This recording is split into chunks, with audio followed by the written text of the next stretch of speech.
Nah, selanjutnya bisa dilihat di bagian belakang dia punya stripping minimalis sini. Jadi karena ada penahanan jadi dia lebih smooth. Vespa Primavera S dibanderol seharga 50.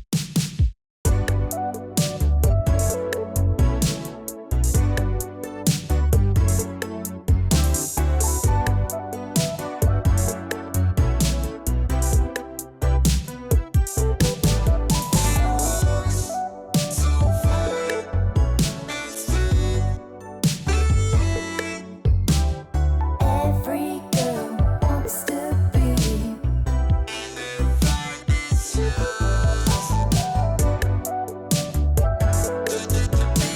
Selain Vespa Sprint, PT Piaggio Indonesia kali ini juga memberikan penyegaran tampilan pada Vespa Primavera 2024. Dan tercatat ada beberapa perubahan walaupun kelihatannya kayak nggak ada yang berbeda, tapi ternyata ada sentuhan-sentuhan detail ubahan dari skuter ini. Nah, kira-kira apa aja langsung aja kita bedah.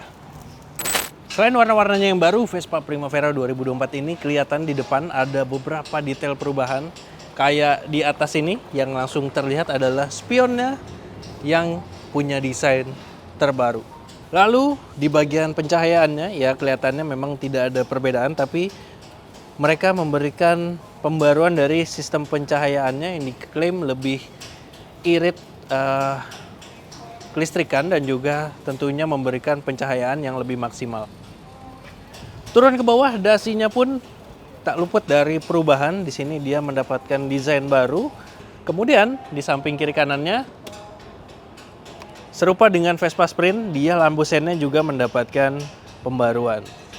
Nah, semakin ke bawah di sini juga sekarang tersemat jengger berwarna hitam ya, tapi PT Piaggio Indonesia memberikan opsi aksesoris yang bisa menggantinya menjadi warnanya hijau.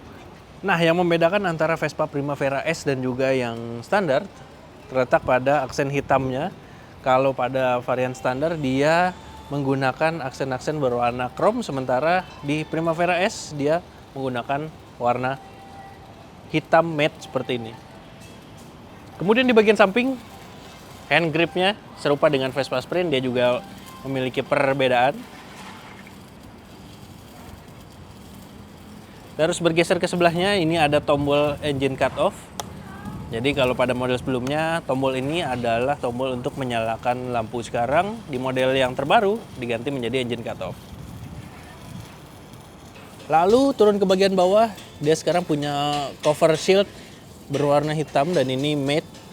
Berbeda dengan generasi sebelumnya yang dia full cat dari atas sampai ke bawah. Nah, selanjutnya bisa dilihat di bagian belakang dia punya stripping minimalis di sini yang ya berpadu sempurna dengan keseluruhan warna dari Vespa Primavera 2024. Beralih ke bagian belakangnya, dia punya desain lampu yang baru juga. Ini semakin menguatkan kesan mewah dari Vespa Primavera. Kemudian lampu sennya pun dia juga memiliki pembaruan. Nah, pembaruan berikutnya adalah bagian jok. Dia punya desain jok baru, tapi untuk membuka dan menutupnya mekanismenya masih mirip. Ada di bagian sini untuk membukanya. Nah, tinggal dipencet aja.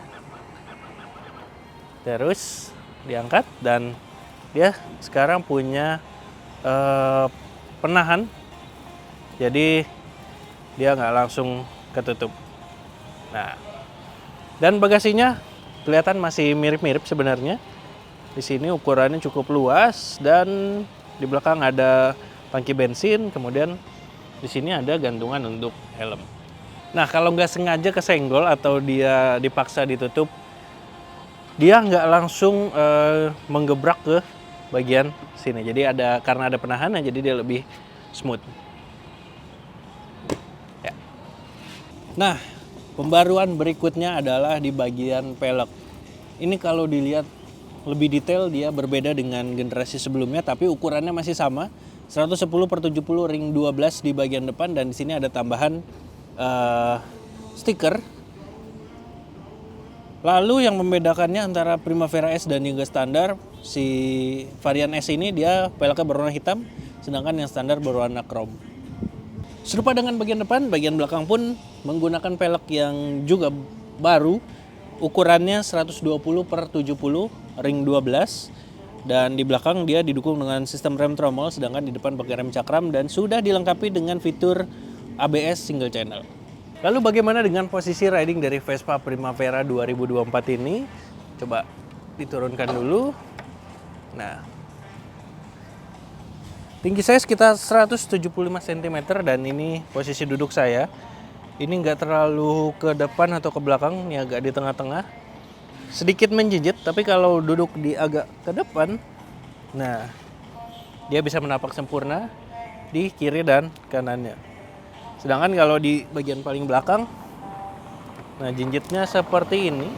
Tapi kalau dengan satu kaki masih cukup aman. Dan posisi decknya dia sebenarnya mirip-mirip dengan Vespa Sprint terbaru juga. Oke, lanjut ke bagian speedometernya. Nah, kalau dilihat sekilas ini sebenarnya desainnya masih mirip-mirip, masih berbentuk cangkang kerang seperti ini, tapi dia punya tampilan yang berbeda baik di analognya maupun di digitalnya. Nah, di sini ada beberapa informasi, ya sebenarnya informasi standar sih. Terus juga ada di bawahnya nih ada jam, terus juga ada tegangan aki, lalu ada trip A, trip B dan juga odometer. Lalu sini ada suhu dan sebelah kiri ada indikator bensin. Kemudian di atas ada speedometer dengan dua pilihan, ada kilometer per jam dan mile per hour. Nah, lanjut ke bagian performa. Kabarnya Vespa Sprint dan juga Primavera terbaru ini dia mendapatkan perubahan dari segi mesin, tapi sayangnya kami belum mendapatkan informasi lebih lanjut detail apa aja yang berubah dari mesin ini. Dan mesinnya kapasitasnya masih 155 cc dengan keluaran tenaga sekitar 11,9 daya kuda dan torsi 12,7 Nm. Oke, itu dia tadi bagaimana impresi perdana kami terhadap Vespa Primavera 2024. Bandrol seharga Rp56.600.000, sedangkan yang varian standar dia Rp54.100.000 on the road Jakarta. Dan dia punya beberapa pilihan warna baik di varian standar dan juga yang Primavera S ini. Nah, namanya apa aja coba saya baca contekan dulu karena namanya memang agak sedikit sulit. Nah, untuk yang standar dia punya warna grey materia, green amabile dan blue energico. Sedangkan yang Primavera S ini dia warnanya adalah green magnetico, blue capri, beige avvolgente dan yellow curioso. Gimana? Namanya cukup susah ya. Jadi bagaimana menurut Anda dari pilihan warnanya, lalu juga fitur-fitur serta keseluruhan yang ditawarkan dari Vespa ini, apakah layak untuk dimiliki? Silahkan tuliskan komentar Anda di kolom komentar di bawah ini. Dan kita sudah sampai di penghujung video. Terima kasih untuk Anda yang sudah menyaksikan video ini sampai habis dan sudah like serta subscribe channel Auto Rider. Sampai jumpa di video berikutnya.